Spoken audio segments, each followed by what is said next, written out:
Hello friends.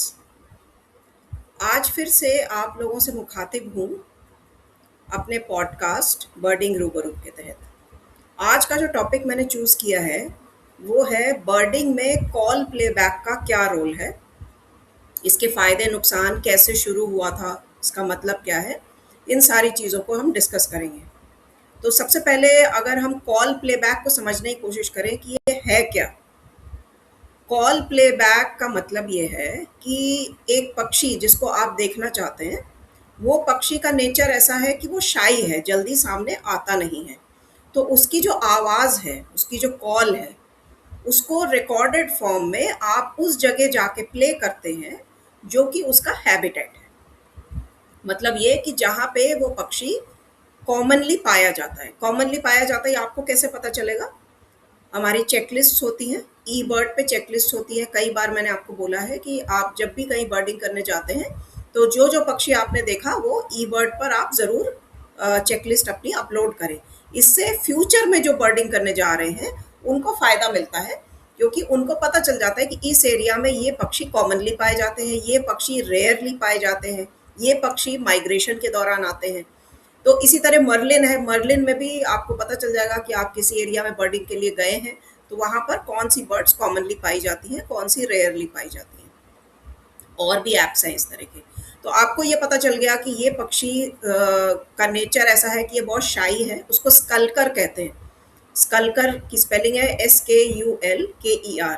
ठीक है, स्कल्कर है नेचर में और ये इस एरिया में पाया जाता है, मुझे इसको रिकॉर्ड करना है। तो आप उस एरिया में जाते हैं और वहाँ पे आप उस पक्षी का जो कॉल है रिकॉर्डेड फॉर्म में आपको इंटरनेट से भी मिल जाता है, और ये ऐप्स हैं इनमें भी रिकॉर्डेड आपको मिल जाएगा, मर्लिन में भी मिल जाएगा। तो इसको आप वहाँ पर प्ले करते हैं और वो पक्षी सामने आता है, आप उसका फोटोग्राफिक रिकॉर्ड लेते हैं, या जो भी अगर आप रिसर्चर हैं उसके बारे में, आप जो भी उसके बिहेवियर के बारे में जानना चाहते हैं वो आप रिकॉर्ड करते हैं, आपका काम हो जाता है। इसको कहते हैं कॉल प्लेबैक। दूसरा जो तरीका है, एक तो ये है कि आप उसी बर्ड की कॉल को प्ले करें जिसको आप देखना चाहते हैं, तो उस बर्ड को ऐसा लगता है कि उसका कंपेटिटर वहां पर आ गया है, इसको उसको देखने के लिए वो बाहर आता है। दूसरी जो इसकी टेक्निक होती है कि आप एक प्रेडेटर का कॉल प्ले करें। कॉमनली लोग आउलेट, मतलब जंगल आउलेट या कॉलर्ड आउलेट की कॉल को प्ले करते हैं, क्योंकि ये दूसरे छोटे पक्षियों पे अटैक करता है। जो आउल होते हैं, आउलेट्स होते हैं, पूरी फैमिली जो आउल्स की है वो भी रैप्टर्स हैं। बस फर्क ये है कि बाकी रैप्टर्स दिन में हंट करते हैं और जो उल्लू हैं वो रात के समय अपना शिकार करते हैं।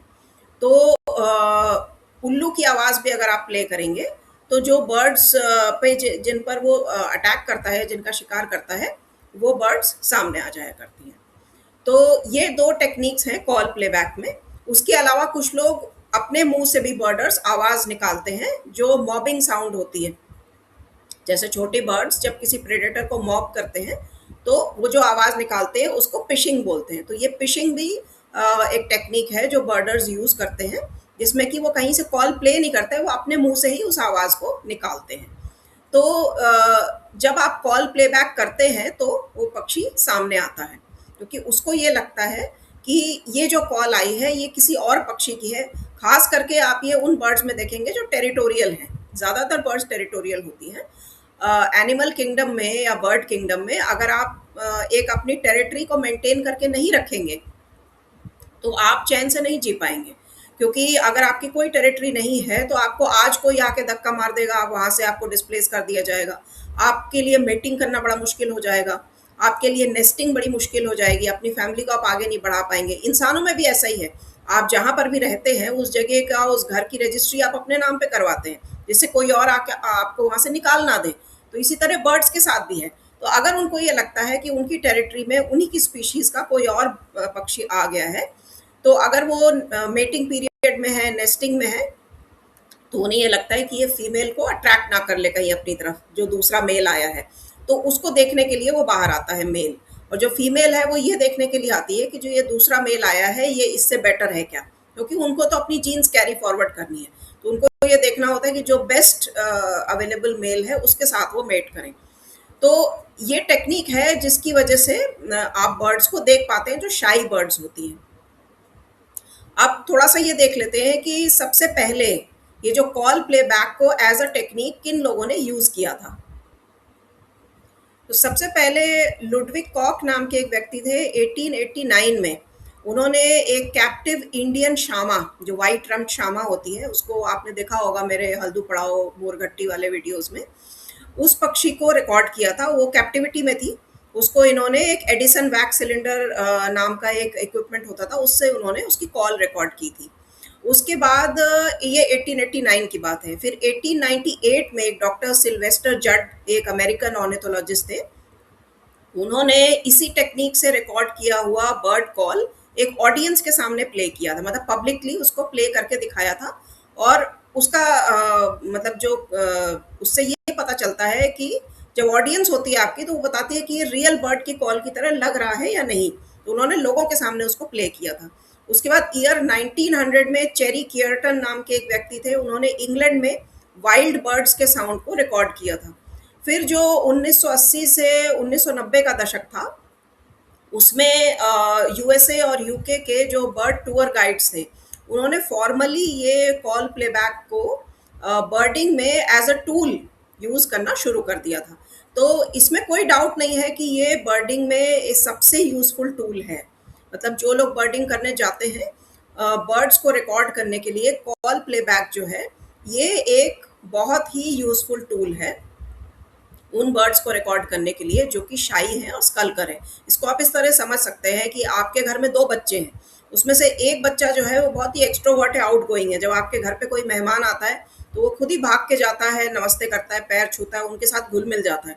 दूसरा बच्चा अपने कमरे में बैठा रहता है, आपको जाना पड़ता है उसको कहने के लिए कि घर पे कोई आया है, तो आप आके उनको नमस्ते करो। हो सकता है उसके बाद भी वो बाहर ना आए, इसलिए नहीं क्योंकि वो बदतमीज़ है, उसका रीज़न ये है कि मैं बाहर जाके क्या बोलूँगा, या जो मैं बोलूँगा उसका वो लोग क्या सोचेंगे, उसके दिमाग में बहुत कुछ चल रहा होता है। तो इसी तरह से जो बर्ड्स भी शाई होती हैं, इंट्रोवर्ट आप समझ लीजिए, वो बाहर नहीं आती हैं, वो हमेशा छुप के रहती हैं। उनका रीज़न छुपने का क्या है? उनका रीज़न ये है कि प्रेडेटर्स से एक तो बचने के लिए, और बाय नेचर वो डीप, मतलब जो डेंस वेजिटेशन है उसके अंदर रहना पसंद करती हैं। अब आपको कॉल प्लेबैक करने की ज़रूरत क्यों पड़ी? ये कुछ खास टेरेन्स में पड़ती है।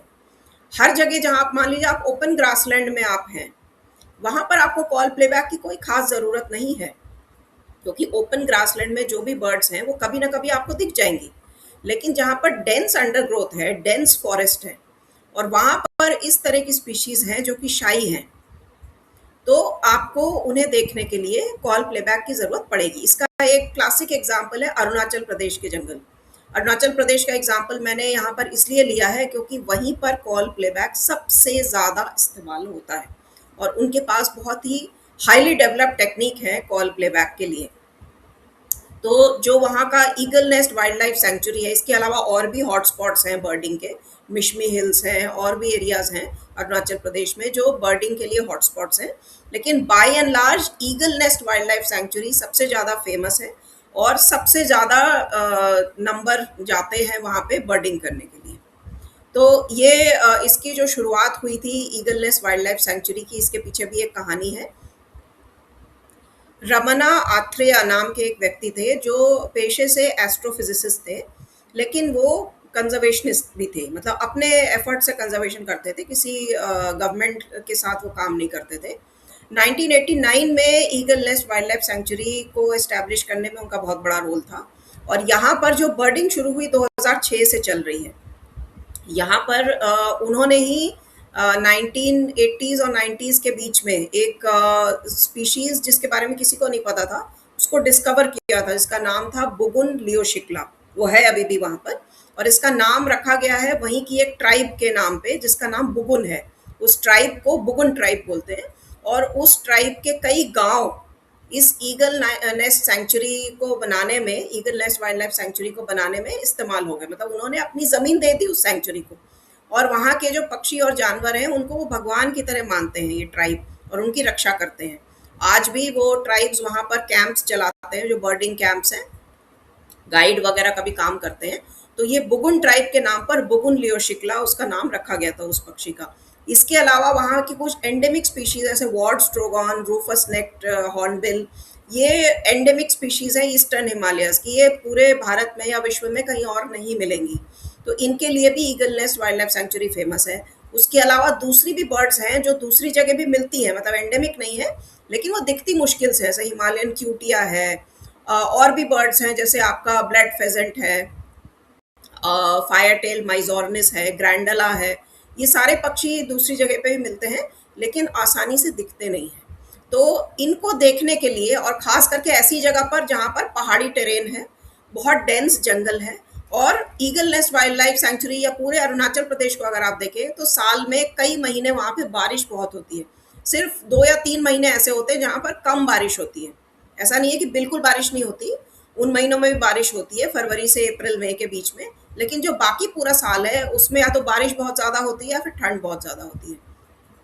तो ये एक बहुत ही डिफ़िकल्ट टेरेन है, और डिफ़िकल्ट सिचुएशन में आप बर्ड को ऑब्ज़र्व करने जा रहे हैं, उसकी फ़ोटोग्राफ़ी करने जा रहे हैं। तो आपको इसलिए कॉल प्लेबैक की ज़रूरत पड़ती है कि आप आसानी से उसको देख सकें। अब यहाँ पर जो समस्या पैदा हुई है वो ये है कि वहाँ पर रास्ता एक ही है। टेरेन इतना डिफ़िकल्ट है कि वो पहाड़ी रास्ता है, वहाँ पर 4x4 लेके आप जा सकते हैं, लेकिन उसी रास्ते पर ही आप चल पाएँगे। और ज़ाहिर-सी बात है, जब इतने ज़्यादा टूरिस्ट वहाँ जाते हैं, क्योंकि सबको पता है, चल चुका है इस एरिया के बारे में, वो उसी ट्रैक को फॉलो करते हैं, और वहीं पर सारे लोग कॉल प्लेबैक करते हैं। और वहाँ पे एक बड़े ही अच्छे और हाईटेक इक्विपमेंट्स हैं जिसमें लगभग लगभग उस एरिया की सारी जितनी बर्ड्स हैं उनके कॉल्स रिकॉर्डेड है, और उसको विद इन सेकेंड्स आप रिट्रीव करके प्ले कर सकते हैं। तो और डिवाइस बहुत हल्का भी है, मतलब बहुत कोई कम्बरसम नहीं है, और कॉस्टली भी नहीं है ज़्यादा। तो इसलिए हर कोई उसको अफोर्ड कर सकता है और हर कोई वहाँ प्ले कर रहा है। तो उसकी वजह से क्या हुआ है कि जो बर्ड्स पहले वहाँ कॉमनली दिख जाती थी, वो अब नहीं दिखती हैं। ये समस्या कॉल प्लेबैक की वजह से अराइज हुई है। अभी आगे मैं बताऊंगी कि इसके एडवांटेज डिसएडवांटेज क्या हैं, उसी ऑर्डर में। लेकिन eagle Nest wildlife century की अगर बात करें तो वहाँ पर ये कॉल प्लेबैक की टेक्निक की वजह से कुछ बर्ड्स अब बड़ी मुश्किल से दिखाई देती हैं। तो ये मैंने इसलिए ईगल नेस्ट का उदाहरण दिया कि आपको कॉल प्लेबैक की ज़रूरत क्यों पड़ी। आप ऐसे टेरेन में जब जाते हो और वहाँ पे ऐसी स्पीशीज़ है जो कहीं और मिलती नहीं है, तो आप भी देखना चाहेंगे एंडेमिक स्पीशीज़ को भी। अगर रूफस नेट हॉर्नबिल आपको दिख रहा है तो क्या परेशानी है। तो इसलिए कॉल प्लेबैक इस सिचुएशन में हेल्पफुल रहती है, लेकिन उसका जो नुकसान हुआ है ईगल नेस्ट में वो भी मैंने आपको बता दिया साथ में। अब आ जाते हैं इन जनरल कॉल प्लेबैक की टेक्निक जो है उसके एडवांटेजेस क्या हैं। पहले एडवांटेजेस देख लेते हैं।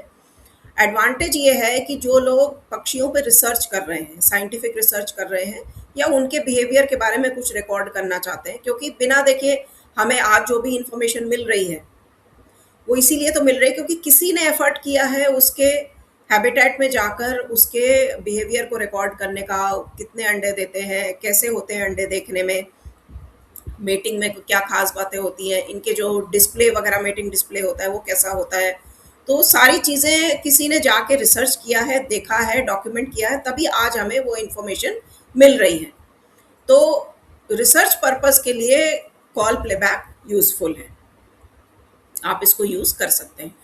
एंडेमिक स्पीशीज़ जो कि शाई हैं और स्कल्कर्स हैं, उनको देखने के लिए, रिकॉर्ड करने के लिए, फ़ोटोग्राफी करने के लिए आप यूज़ कर सकते हैं कॉल प्लेबैक का। तो मेनली यही 2 चीज़ें हैं, यही 2 रीज़न हैं जो कि जस्टिफ़ाई करते हैं कॉल प्लेबैक के इस्तेमाल को। बाकी सारे डिसएडवांटेजेस हैं। अब एक बार देख लेते हैं क्या-क्या इस पे, पक्षी पे इसका क्या फ़र्क पड़ता है। अब देखिए, आपने कॉल प्लेबैक किया, आपने उसी बर्ड की कॉल प्ले की जिसको आप देखना चाहते हैं।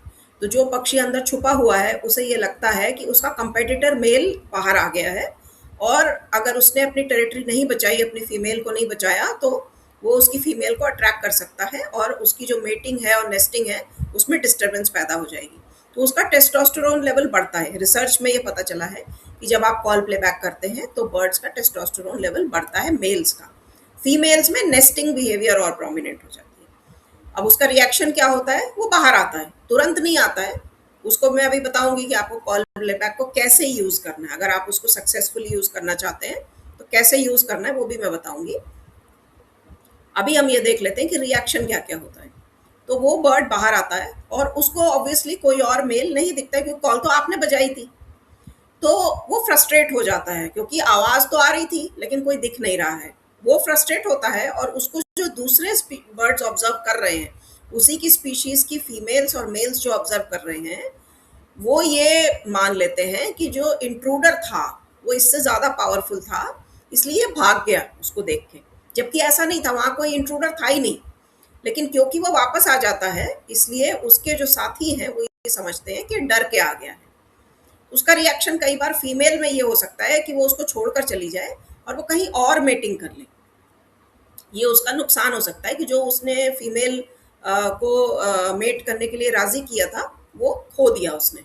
ये एक समस्या उसमें पैदा हो सकती है। ये वो हुआ जब वो मेटिंग पीरियड में था। अगर वो नेस्टिंग कर रहे हैं, ऑलरेडी अंडे दे चुके हैं, तो वो बैठे होंगे अंडों पे इंक्यूबेट कर रहे होंगे, उस समय आपने कॉल बजाई। तो अगर वो उस समय बाहर आता है, तो वो ये सोच के आता है कि मेरी फीमेल और मेरे अंडों पे कोई अटैक ना कर दे। तो उससे उसका जो एग्स का इंक्यूबेशन था, उस पे असर पड़ा। दूसरा ये कि अगर उसके एग्स हैच हो चुके हैं, उससे नेस्टलिंग बाहर आ चुके हैं, तो उनको फीड करा रहे होंगे। तो उस समय जब आप कॉल प्ले करते हैं, तो फिर उसको डिस्टर्बेंस होती है, क्योंकि वो खाना ढूंढ रहा था अपने नेस्टलिंग्स के लिए, जो कि बड़ा ही टायरिंग और बड़ा डिफिकल्ट प्रोसेस होता है, जो सारे बर्ड्स को एंड्योर करना पड़ता है अपने नेस्टिंग पीरियड में। तो आपके कॉल बजाने की वजह से वो उसमें डिस्टर्ब होता है और उसका टाइम और एनर्जी का लॉस होता है, जो उसके लिए एक नुकसान है। उसके नेस्टलिंग्स हो सकता है, अगर 3 थे तो उसमें से 2 ही सर्वाइव करें, क्योंकि आप बार-बार कॉल, क्यों आप सिर्फ़ आप अकेले नहीं है ना वहाँ पर, आपके अलावा और हज़ारों टूरिस्ट जा रहे हैं, हर कोई वहाँ कॉल प्ले कर रहा है। तो आप ये सोचिए कि अगर वो पूरे दिन भर में अपने नेस्टलिंग को फीड करने के लिए 20 या 25 ट्रिप करता था, तो आपको देखने, आपके कॉल को जब वो इन्वेस्टिगेट करने आता है, तो 25 ट्रिप कम होके हो सकता है 12 या 13 रह जाए, तो उसके तो नेस्टलिंग्स को खाना नहीं मिला ना, उसके बच्चे भूखे रह गए। तो ये एक बहुत बड़ी समस्या है। लेकिन अगर आप ये देखें कि कुछ बर्डर्स कॉल जो नहीं प्ले कर रहे हैं, लेकिन वो सीधा उस हैबिटेट में अंदर घुस जाते हैं। वो कई बार पूरे नेस्ट को, अंडों को, नेस्टलिंग्स को डिस्ट्रॉय भी कर सकते हैं। खास करके उन बर्ड्स का जो ज़मीन पे अंडे देते हैं, या ज़मीन पे जिनके लोअर लेवल पे जिनके नेस्ट होते हैं। जैसे कि बिटर्न्स हैं, ये हालाँकि रीड्स में रहते हैं, पानी के आस-पास रहते हैं। लेकिन अगर कोई उसके अंदर जा रहा है, बिल्कुल हैबिटेट के अंदर, उसने ध्यान नहीं दिया, तो वो उसके नेस्ट और अंडों को कुचल भी सकता है। उससे बेहतर ये है कि आप दूर रहकर कॉल प्लेबैक करें और वो बर्ड बाहर आए, आप उसको देख लें। लेकिन फिर भी वो डिस्टर्बिंग है, एथिकल डेफिनेटली नहीं है। इसके अलावा जो इसके नुकसान है, वो है आपके फेलो बर्डर्स पर, जो आपके साथ बर्डिंग पे गए हैं, उनको इस चीज़ से डिस्टर्बेंस हो सकती है अगर आपने नहीं बताया उन्हें कि आप कॉल प्ले करने वाले हो, और आपने कॉल अचानक प्ले कर दी। तो हो सकता है कि किसी को लगे, जो फोकस कर रहा था, आसपास अपने देख रहा था, उसको ये लगे कि रियल बर्ड कॉल कर रही है, तो वो अचानक से भगदड़ सी मच जाती है कि कहाँ है, कहाँ दिख रहा है। ठीक है, तो आप जब भी प्ले करें तो हमेशा दूसरों को बता दें, पहले ब्रीफ कर दें कि आप प्ले करने वाले हैं कॉल, और ये कॉल असली बर्ड की नहीं है, ये आपने प्ले किया है। इसके अलावा कॉल प्लेबैक करके अगर आप बर्डिंग कर रहे हैं, 100% जो आप बर्डिंग कर रहे हैं, अगर आप सारे कॉल्स को प्ले करके बर्ड्स को अपने पास बुला के और फिर उनको रिकॉर्ड कर रहे हैं, तो आप बेईमानी कर रही हैं, चीटिंग है। क्योंकि बर्डिंग का जो मतलब एक जो उसूल है, वो ये है कि आप बर्ड के हैबिटेट में जाइए, उसको कम से कम डिस्टर्बेंस, आप कहीं भी जाएंगे तो डिस्टर्बेंस तो उनको होगा, वाइल्ड लाइफ को डिस्टर्बेंस हमेशा होता है जब भी इंसान कहीं पहुंच जाता है। लेकिन कम से कम डिस्टर्बेंस के साथ आप उसको ऑब्जर्व करें, उसके नेचुरल हैबिटेट में उसको रिकॉर्ड करें जितना आपसे हो सके। लेकिन अगर आप एक जगह कुर्सी डालकर बैठ रहे हैं और कॉल्स प्ले कर रहे हैं, बर्ड सामने आ रही हैं, आप देख रहे हैं उनको, तो ये बेईमानी है, क्योंकि आप इसमें कोई भी मेहनत नहीं कर रहे हैं। तो बर्डिंग के जो बेसिक उसूल हैं, उसके खिलाफ है। हाँ, जो डिफिकल्ट टेरेन में एंडेमिक स्पीशीज हैं, मतलब जहाँ पे बर्डिंग करना वैसे ही मुश्किल है, फिजिकली डिफिकल्ट है, और जो स्पीशीज वहाँ पर वो कहीं और नहीं दिखती हैं, वहाँ आप जस्टिफाइड हैं कॉल प्लेबैक यूज करने के लिए, क्योंकि आप उस जगह पर आए हैं, दूर है वो, उसी जगह पर वो स्पीशीज दिखती है और वहाँ पर बर्डिंग डिफिकल्ट है, तब आप कॉल प्लेबैक कर सकते हैं। उस स्पीशीज को आप बाहर बुलाकर उसको देख सकते हैं, यहाँ पर ये जस्टिफाइड है। तो अब इसी पॉइंट पे ये जान लेते हैं कि अगर आप कॉल प्लेबैक यूज कर रहे हैं इस तरह की सिचुएशन में, तो वो आपको कैसे यूज करना है, उसका भी एक टेक्निक है। ऐसा नहीं है कि आप लेके गए रिकॉर्डेड साउंड को और आपने उसको फुल वॉल्यूम पे प्ले कर दिया और 15 मिनट तक लगातार आप प्ले कर रहे हैं, नहीं, ऐसे बिल्कुल भी नहीं करना है। आपको कॉल्स प्ले करना है शॉर्ट पीरियड्स के लिए। वो शॉर्ट पीरियड सिर्फ कुछ सेकंड्स के लिए होता है। सपोज आपने पहला जो प्लेबैक किया वो 15 से 30 सेकंड के लिए किया, उसके बाद आप उसको पॉज कर दीजिए, स्टॉप कर दीजिए और रिएक्शन देखिए। क्योंकि जो चिड़िया है वो इमीडिएटली कॉल नहीं करने लग जाएगी, जिसको आप बुलाना चाह रहे हैं वो इमीडिएटली ना तो बाहर आ जाएगी और ना ही कॉल करने लग जाएगी। कई बार बर्ड्स बिल्कुल साइलेंटली बाहर आती हैं क्योंकि वो वैसे भी इंट्रूडर को भगाने आ रही है, तो अगर आवाज करके आएगी तो इंट्रूडर पहले ही भाग जाएगा। तो इसलिए वो साइलेंटली बाहर आते हैं कई बार। तो प्ले बैक करके आप वेट करिए, उसके बाद फिर अगर आपने सपोज 1 मिनट वेट कर लिया, उसके बाद दोबारा आप 30 सेकेंड्स के लिए प्ले करिए, फिर 1 मिनट वेट करिए। तो वेटिंग पीरियड ज़्यादा लंबा रखना है और प्लेबैक पीरियड शॉर्ट रखना है। अब सपोज आपने 5 मिनट पूरे कर लिए इस तरह से, 30 सेकेंड्स के बाद 1 मिनट, फिर 30 सेकेंड्स के बाद 1 मिनट, ऐसे करके आपके 5 मिनट कंप्लीट हो गए हैं। तो अब आप वेट करिए, 10 मिनट्स वेट करने के बाद दोबारा ऐसे 5 मिनट का एक और साइकिल आप चलाइए, 30 सेकेंड्स 1 मिनट, 30 सेकेंड्स 1 मिनट, ऐसे करके आप एक और 5 मिनट्स निकाल दीजिए। उसके बाद भी अगर कोई स्पीशीज बाहर नहीं आ रही है, मतलब उस स्पीशीज की कोई भी बर्ड बाहर नहीं आ रही है जो आपने कॉल प्ले किया था, तो आप थोड़ी देर के लिए शांत बैठ जाइए, या तो आप किसी और एरिया में होके 15-20 मिनट बाद वापस आ जाइए। ये टेक्निक होती है। लाउड बिल्कुल भी प्ले नहीं करना है, आपको हमेशा वॉल्यूम कम रखना है और आपके आसपास जो दूसरे बर्डर्स हैं उनकी भी इच्छा को, उनके डिज़ायर को भी रिस्पेक्ट करना है। अगर उसमें से कोई चाहता है कि कॉल प्लेबैक ना किया जाए, मेजॉरिटी लोग चाहते हैं कि ना प्ले किया जाए, तो आपको नहीं प्ले करना है। मतलब कि किसी भी पक्षी के हैबिटेट के पास आपको कोई भी कंट्रोवर्शियल चीज़ या कोई भी लड़ाई झगड़े का माहौल बिल्कुल नहीं बनाना है, सिर्फ इसलिए क्योंकि आपको एक कॉल प्ले करके उसको देखना था। अगर 10 लोगों का ग्रुप है, उसमें से 5 लोग कहते हैं कि प्लेबैक नहीं करना है, 5 कहते हैं कि प्लेबैक करना है, तो बेटर है कि आप ना करें। हाँ, अगर 8 लोग कह रहे हैं कि ठीक है भाई प्लेबैक कर दो, तो आप करिए उसी टेक्निक से जो मैंने आपको अभी बताया है। और इसके बाद भी अगर वो पक्षी बाहर नहीं आता है तो प्लीज़ कॉल प्लेबैक करना बंद कर दीजिए। क्योंकि जो ईगल नेस्ट में जो सिचुएशन अभी है वो इसीलिए हुआ है क्योंकि वहाँ पर हर किसी ने कॉल प्लेबैक किया। जस्टिफाइड है, मैं मानती हूँ, लेकिन वो एक ही रास्ता है, मैंने आपको बताया कि वो एक ही ट्रैक है जिस पर कि 4x4 गाड़ी जा सकती है। तो हर टूरिस्ट जो ईगल नेस्ट में जाता है वो उसी ट्रैक पे जाता है। आप सोचिए वहाँ के जो पक्षी हैं उनकी क्या हालत होगी कि उन्होंने रिस्पॉन्ड करना बंद कर दिया है कॉल्स को, क्योंकि उन्हें समझ में आ गया है कि ये इंसान के द्वारा ये हरकत की जा रही है, इसमें हमें रिएक्ट करने की ज़रूरत नहीं है। तो नतीजा क्या हुआ है, अब जो टूरिस्ट जा रहे हैं उन्हें कॉल प्ले करने के बाद भी वो पक्षी नहीं दिख पा रहे हैं। तो ये एक अफसोस की बात है। तो कॉल प्लेबैक करना है या नहीं करना है, ये अभी भी एक एथिकल इशू ही है। जो लोग एथिकल बर्डिंग करते हैं 100% वो कॉल प्लेबैक यूज़ नहीं करते हैं, लेकिन ज़्यादातर बर्डर्स और जो उनके गाइड्स होते हैं, जो बर्डिंग गाइड होता है उसको तो एंग्जाइटी होती है बहुत ज़्यादा कि जो उसका गेस्ट है उसको ज़्यादा से ज़्यादा स्पीशीज़ अगर उसने नहीं दिखाई तो अगली बार नहीं आएगा, दूसरों को भी रिकमेंड नहीं करेगा, वो किसी और के पास चला जाएगा। क्योंकि ज़्यादातर गाइड्स इसी वजह से कॉल प्लेबैक का यूज़ करते हैं, अगर वो नहीं करेंगे तो कोई और कर देगा, उनका बिजनेस चला जाएगा। तो बर्डिंग गाइड्स 100% यूज़ करते हैं। जो इंडिविजुअल बर्डर्स हैं एथिकल बर्डिंग वाले वो बिल्कुल यूज़ नहीं करते हैं। जो उनको दिख जाता है भगवान की दया से वो देखते हैं, घंटों बैठे रहते हैं, डिफ़िकल्ट टेरेन में जाते हैं, वो यूज़ नहीं करते हैं। रिसर्चर्स जो स्टडी पर्पस के लिए कर रहे हैं वो ज़्यादातर अकेले होते हैं या 1-2 लोग उनके टीम मेंबर्स होते हैं। वो ऐसे एरियाज़ में जाते हैं जहाँ पर कोई और डिस्टर्बेंस नहीं होती, उनके लिए फुल्ली जस्टिफाइड है क्योंकि वो साइंटिफिक रीज़न से उसको इस्तेमाल कर रहे हैं। इस पर अभी कोई भी लॉ नहीं बना है क्योंकि इंडिया के पास, अगर हम इंडिया की बात करें, दूसरे देशों को अभी फ़िलहाल हम भूल जाएं, इंडिया में फ़िलहाल तो hunting, poaching, animal trapping, electrocution, direct and indirect poisoning, ये सारे टॉपिक्स मैंने पिछले पॉडकास्ट में कवर किए थे, आपने देखा होगा, अगर नहीं देखा है तो देख लीजिए। अभी तो इंडिया इन्हीं सब इश्यूज से जूझ रहा है। तो कॉल प्लेबैक जैसा एक छोटा सा एथिकल इशू, उसके बारे में क्या ही लॉज बनाए हम। तो अभी तक कोई लीगल इम्प्लीकेशन नहीं है, इसके कोई लॉज नहीं बनाए गए हैं, लेकिन एथिकली कॉल प्लेबैक पूरी तरह से जस्टिफाइड नहीं है। जो नुकसान होता है बर्ड्स को मैंने आपको बता दिया है इस वीडियो में, आप सारा पूरा वीडियो ध्यान से देखिएगा, मेरी रिक्वेस्ट है। जो लोग भी बर्डिंग सीरियसली कर रहे हैं, वो तो इसके बारे में जानते होंगे। कॉल प्लेबैक देखा भी होगा उन्होंने, हो सकता है यूज़ भी किया हो। आपके लिए पूरा जो एडवांटेज डिसएडवांटेजेस कब यूज़ किया गया था, ये सब कुछ आपके लिए यूज़फुल है।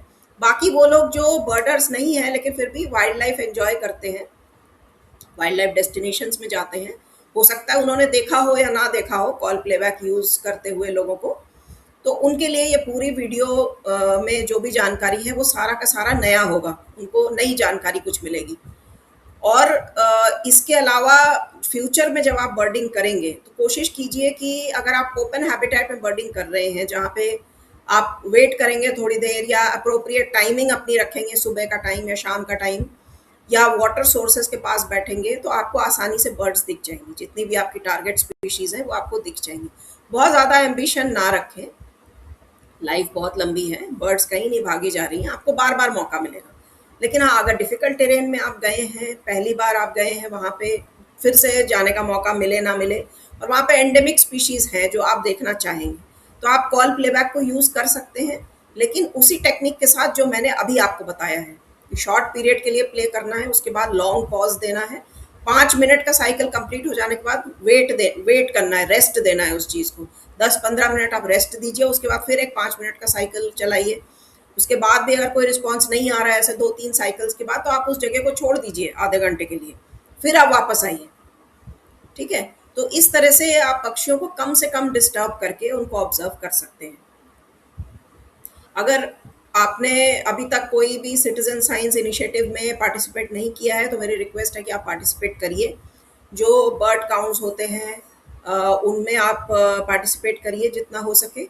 अगर आप इंडिविजुअल अकेले बर्डिंग कर, से मैं ज़्यादातर अकेले ही बर्डिंग करती हूँ। जब भी ये बर्ड काउंट्स वगैरह होते हैं, मैं हमेशा ही लगभग नहीं जा पाती हूँ कभी भी, अपने जो मेरे प्रोफेशनल कमिटमेंट्स हैं उनकी वजह से।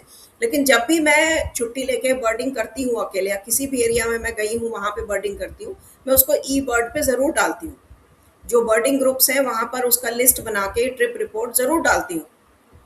तो ये सब कुछ सिटीजन साइंस के तहत ही आता है।